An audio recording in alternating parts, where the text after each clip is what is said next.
Assalamualaikum warahmatullahi wabarakatuh. Hai teman-teman semua, kembali lagi bersama saya Aulia Sapitri dengan nomor induk mahasiswa 20050766010.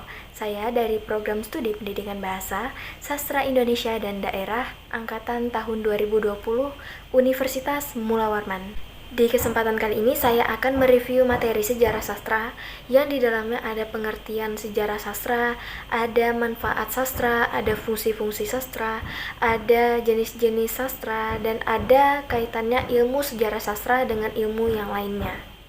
Baik, langsung saja ke materinya, yaitu pengertian dari sejarah sastra. Sejarah sastra Indonesia merupakan sastra yang dibuat di wilayah kepulauan Indonesia. Sastra Indonesia ini merujuk pada sastra yang bahasa akarnya merupakan bahasa Melayu, di mana bahasa Indonesia adalah turunannya. Dalam sejarah sastra Indonesia dikenal dengan istilah angkatan. Angkatan itu adalah suatu usaha pengelompokan sastra dalam suatu masa tertentu berdasarkan atas ciri khas karya yang dihasilkan pada masa itu. Angkatan-angkatan dalam sejarah sastra di Indonesia diantaranya adalah sebagai berikut. Yang pertama ada Angkatan Pujangga Lama. Pujangga Lama merupakan bentuk pengklasifikasian karya sastra di Indonesia yang dihasilkan sebelum abad ke-20. Pada angkatan ini didominasi oleh syair, pantun, gurindam, dan hikayat. Yang kedua, ada Angkatan Sastra Melayu Lama. Karya sastra Indonesia yang dihasilkan antara tahun 1870 sampai dengan 1942 yang berkembang di lingkungan masyarakat Sumatera seperti Langkat, Tapanuli, Minangkabau, dan lain-lain. Isi sastranya masih dalam bentuk syair, hikayat, dan terjemahan novel barat. Yang ketiga yaitu Angkatan 20-an atau Balai Pustaka. Disebut Angkatan 20-an karena angkatan ini lahir di 1920-an. Disebut Angkatan Balai Pustaka karena penerbitan yang banyak menerbitkan adalah Balai Pustaka. Pada angkatan ini isi yang ada adalah mengenai prosa, roman, novel, cerpen, drama, dan puisi. Yang keempat ada Angkatan 30-an atau Pujangga Baru. Nah, angkatan ini lahir di sekitar tahun 1930-an sampai dengan 1942. Disebut Angkatan Pujangga Baru karena pada masa itu ada majalah sastra yang dikenal yaitu majalah Pujangga Baru. Karya sastra angkatan ini bersifat dinamis, individualis, tidak terikat tradisi, intelektualitas, dan nasionalistik. Kemudian Angkatan 45. Pelopor angkatan ini merupakan adalah salah satu tokoh yang terkenal yaitu Chairil Anwar.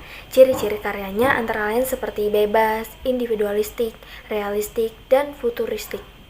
Yang keenam yaitu nama angkatan ini disebut Angkatan 1950-an sampai dengan 1960-an.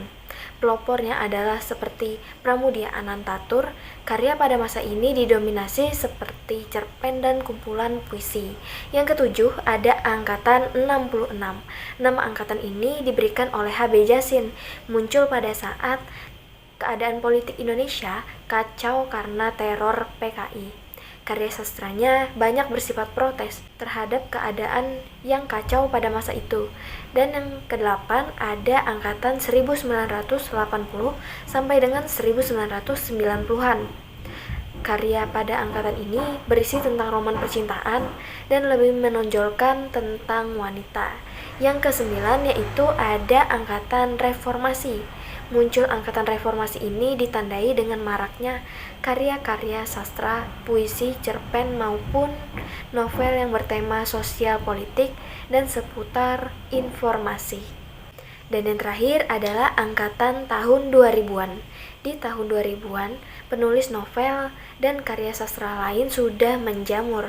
Tema dalam karya sastra di era ini juga semakin luas dan menyentuh. Contoh karya sastranya pada masa itu seperti Ayat-ayat Cinta pada tahun 2004 dan Laskar Pelangi pada tahun 2005.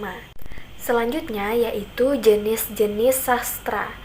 Sastra terbagi menjadi 3 jenis, yaitu ada prosa, puisi, dan drama. Yang pertama ada prosa. Prosa adalah suatu bentuk seni sastra yang digambarkan dengan melalui penggunaan bahasa yang bebas dan tidak terikat oleh ritme, sajak, diksi, solidaritas, atau aturan dalam pedoman sastra lainnya. Yang kedua, ada puisi. Puisi merupakan sebuah jenis karya sastra yang dapat digambarkan dengan suatu diksi atau kata-kata pilihan yang telah ditandai oleh diskusi yang padat tapi indah.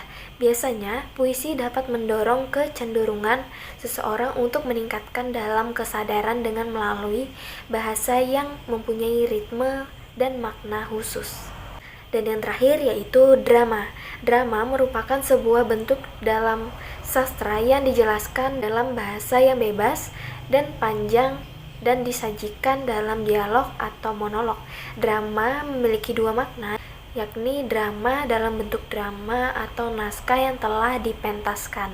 Materi berikutnya yaitu fungsi sastra. Sastra memiliki beberapa fungsi dalam kehidupan bermasyarakat. Selain menghibur, memperluas wawasan juga untuk menanamkan nurani, berempati kepada orang lain, dan sebagainya. Adapun fungsi sastra dalam kehidupan ada 3 fungsi, yaitu pertama ada fungsi reaktif, yaitu berarti sastra itu dapat menghibur bagi pembacanya dan penikmatnya. Yang kedua yaitu fungsi didaktif, yaitu sastra juga bersifat mendidik atau mengedukasi pembaca. Yang ketiga yaitu fungsi estetis. Sastra adalah tulisan yang indah sehingga bisa dikatakan bahwa sastra memiliki nilai estetika yang mana dapat dinikmati oleh penikmat dan pembacanya. Berikutnya yaitu manfaat sejarah sastra. Yang pertama yaitu memperkaya kekayaan rohani bagi para pembaca sastra. Yang kedua yaitu sastra mengandung budaya sehingga para pembaca tentu akan lebih menjadi manusia yang berbudi luhur.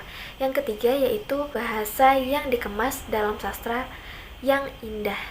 Materi berikutnya yaitu kaitannya ilmu sejarah sastra dengan teori sastra dan kritik sastra. Dalam konsep sastra, ketiga aspek tersebut sangat erat kaitannya, khususnya dalam pembelajaran sastra. Dalam mempelajari sastra, kita dituntut untuk mempelajari teori sastra terlebih dahulu, yang mencakup hakikat sastra, unsur sastra, dan penilaian terhadap karya sastra agar kita dapat mempelajari sastra sesuai dengan fakta yang ada dan dapat dituntut secara rasional. Selanjutnya yaitu sejarah sastra yang merupakan kebenaran dari suatu karya sastra. Karena jika suatu sastra memiliki sejarah yang jelas dan bukti yang kuat, maka karya sastra itu dapat diakui kebenarannya.